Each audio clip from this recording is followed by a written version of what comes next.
আমি রান্না করে সবাইকে স্বাগতম। আমি আজকে একটা নতুন রেসিপি নিয়ে এসেছি, সেটা হলো সোয়াবিন আলু দো পেঁয়াজা।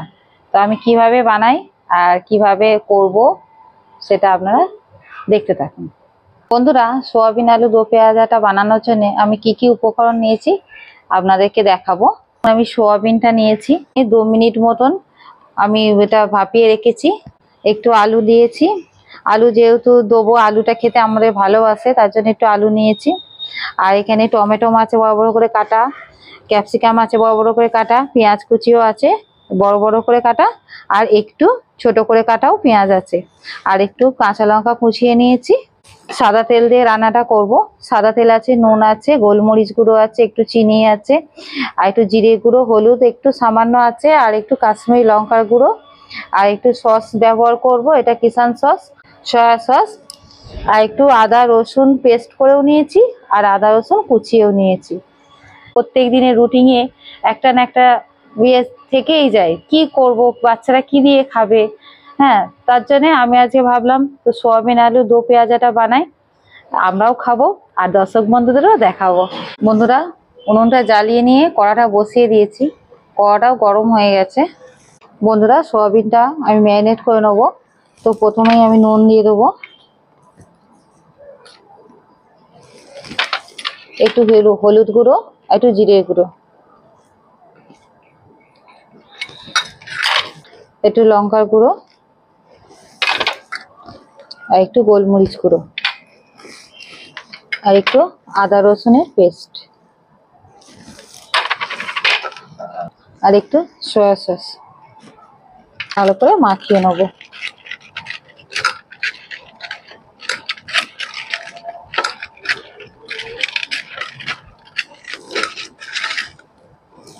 বন্ধুরা, আমি সয়াবিনটাকে ম্যারিনেট করে নিয়েছি, তো আমি 2 মিনিট চাপা দিয়ে রাখবো। আপনাদের হাতে সময় যদি বেশি থাকে আপনারা 10 মিনিট মতন চাপা দিয়ে রেখে দেবেন। 2 মিনিট পরে আমি কড়াটা চাপিয়ে দিয়েছি, তো আমি একটু তেল দিয়ে দেবো, সয়াবিনটাকে আমি ভেজে নেবো। বন্ধুরা, তেলটা খুবই গরম হয়ে গেছে, আর এরকম কড়াটা খুব গরম অবস্থাতে সয়াবিনটা দিলে ভালো হবে।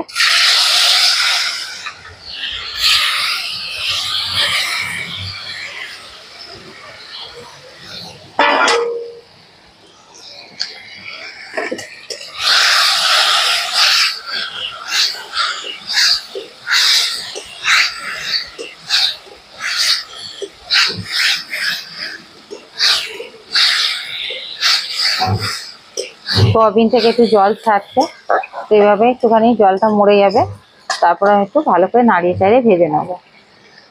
এদিকে আমার সয়াবিনটা ভাজা হচ্ছে, ততক্ষণ আমি আলুটাকেও একটু মশলা মাখিয়ে নেব।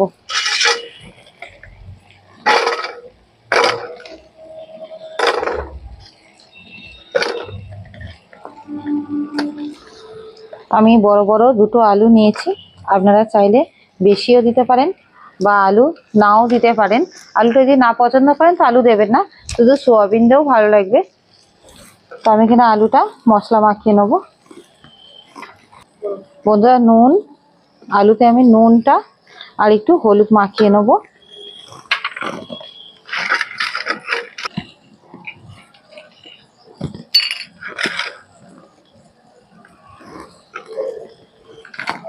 বন্ধুরা, হলুদ দিয়েছি, আর একটু লঙ্কার গুঁড়ো, একটু মাখিয়ে নেবো। তো এদিকে একবার নেড়ে দেবো।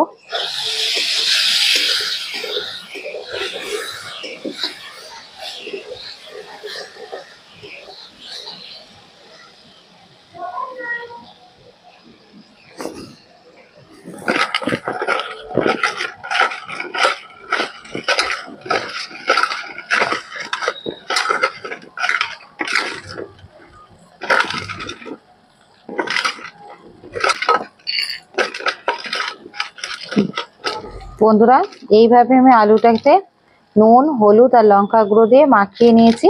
তো এইভাবে আমি আলুগুলোকে ভেজে নেব। সয়াবিনটা ভাজছি, সয়াবিনটা জলটা প্রায় শুকিয়ে এসেছে, এবার শুকনো শুকনো হয়ে যাচ্ছে।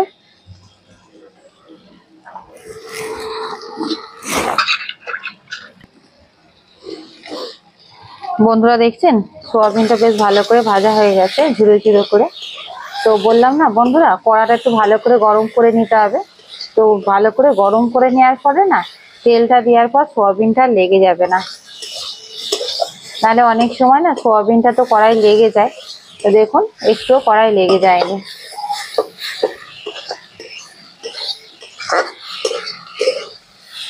বন্ধুরা সোয়াবিনটা ভাজা হয়ে গেছে, আমি এবার তুলে নিচ্ছি। বন্ধুরা আবার একটু তেল দেবো।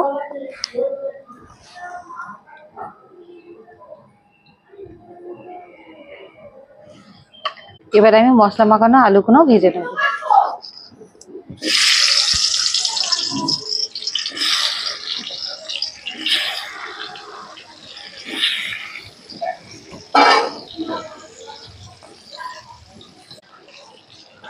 বন্ধুরা আলুতে নুন, হলুদ, লঙ্কা গুঁড়ো যেহেতু মাখিয়ে নিয়েছি, তো আলু দিয়েও দেখুন একটু জল ছেড়ে যাচ্ছে। তো আলুটাকে ভালো করে ভেজে নেব। বন্ধুরা আলুগুলো ভাজা হয়ে গেছে, তো এবার আমি আলুগুলো তুলে নিচ্ছি।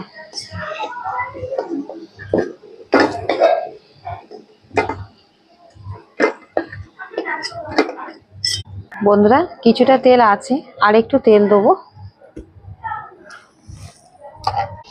বন্ধুরা এই তেলেতে আমি রসুন কুচি আর আদা কুচিটা দিয়ে দেবো।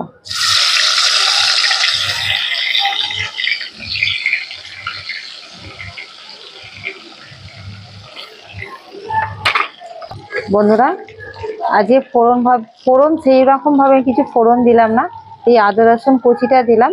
এই আদা রসুন কুচিটা থেকেই একটা খুব সুন্দর সেন্ট বেরোবে।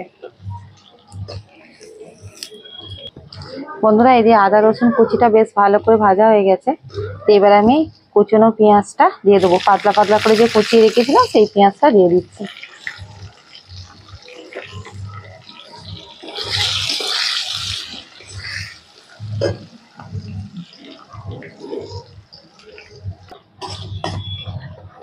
বন্ধুরা পেঁয়াজটাকে একটুখানি ভেজে নিচ্ছি, খুব বেশি ভাজবো না, খুব লালচে করে ভাজার দরকার নেই এই রান্নাটায়।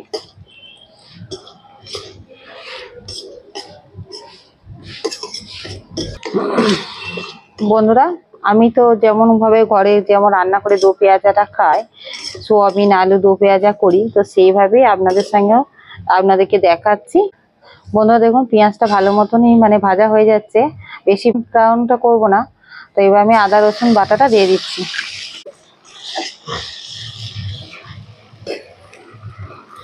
লঙ্কা গুঁড়ো, গোলমরিচের গুঁড়ো, একটু চিনি, স্বাদ মতন লবণ। আগে একটু লবণ দেওয়া আছে সবেতেই, আলুতে সয়াবিনেতে, তার একটু লবণ লাগবে।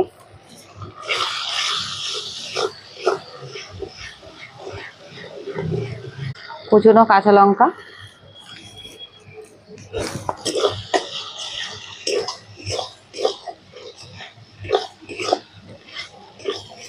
বন্ধুরা এই যে সব মশলাগুলো দিয়েছি, তো মশলাগুলো কষা হচ্ছে।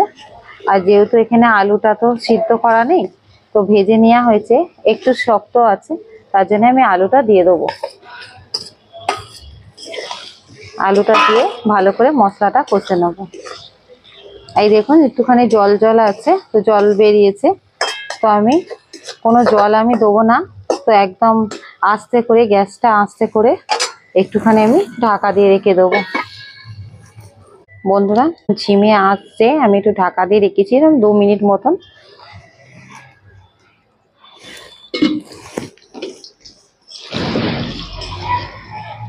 বন্ধুরা দেখুন আলুটা অনেকটাই সিদ্ধ হয়ে গেছে। বন্ধুরা আলুটা আর মশলাটা ভালো মতনই কষা হয়ে গেছে, গন্ধটা ছেড়ে গেছে। তো এবার আমি সোয়াবিনটা দিয়ে দেবো।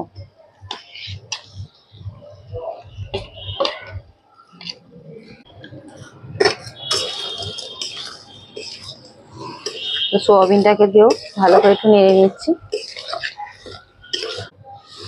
রান্না করতে করতে যদি সব কিছু উপকরণ যদি হাতের কাছে থেকে যায় না, তাহলে রান্নাটাও খুব সুন্দর হয়, আর খেতেও ভালো হবে, আর দেখতে তো ভালো হবেই। বন্ধুরা কথা বলতে বলতে এদিকে সোয়াবিন আলু একদম কষানো হয়ে গেছে। এবার যে বাকি যে উপকরণগুলো আছে সেগুলো আমি এতে অ্যাড করব। বাকি উপকরণ বলতে টমেটো, পেঁয়াজ, ক্যাপসিকাম। তো আমি এখানে টমেটোটা আগে দিয়ে দিচ্ছি।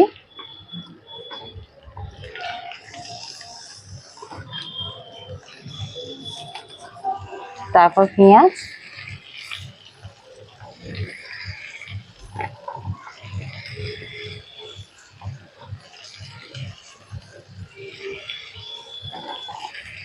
তারপর ক্যাপসিকাম দিয়ে দিচ্ছি। এবার ভালো করে একটু নাড়িয়ে চাড়িয়ে নেবো।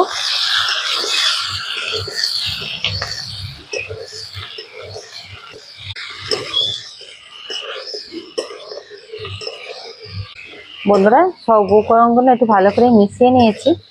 এবার আমি এতে আর বাকি কিছু মশলা আছে সেগুলো দিয়ে দেবো। এবার আমি এখানে যে সস নিয়েছি, টমেটো সস দিয়ে দিচ্ছি, আর 1 চামচ মতন সয়া সস। এবার আবার একটু সসগুলো দিয়েছি, একটু ভালো করে একটু কষিয়ে নিচ্ছি বা নাড়িয়ে চাড়িয়ে নিচ্ছি, কষানো আর কি।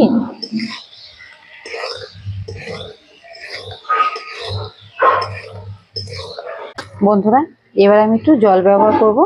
একটু জল দিয়ে 5 মিনিট মতন চাপা দিয়ে দেবো।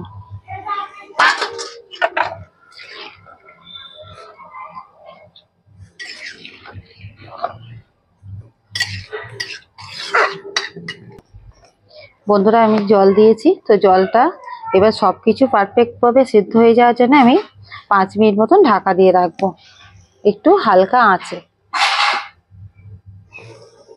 5 মিনিট মতন আমি একদম ঝিমে আঁচে 5 মিনিট মতন ঢাকা দিয়ে রেখেছিলাম। এবার আমি ঢাকনাটা খুলে দেখবো। সবকিছু নরম হয়ে যাবে, কিন্তু জিনিসগুলো একদম যেন ঘেঁটে যায় না, তাহলে দেখতেও ভালো লাগবে না আর খেতেও অতটা ভালো লাগবে না। এই যে বেশ গোটা গোটা থাকবে, এইভাবে এইরকমই আমি নামিয়ে দেবো। আর গ্রেভিটা আর বেশি গাঢ় করার দরকার নেই। বন্ধুরা আমার সোয়াবিন আলু দো পেঁয়াজা একদম রেডি। এইভাবে আমি নামিয়ে দেবো।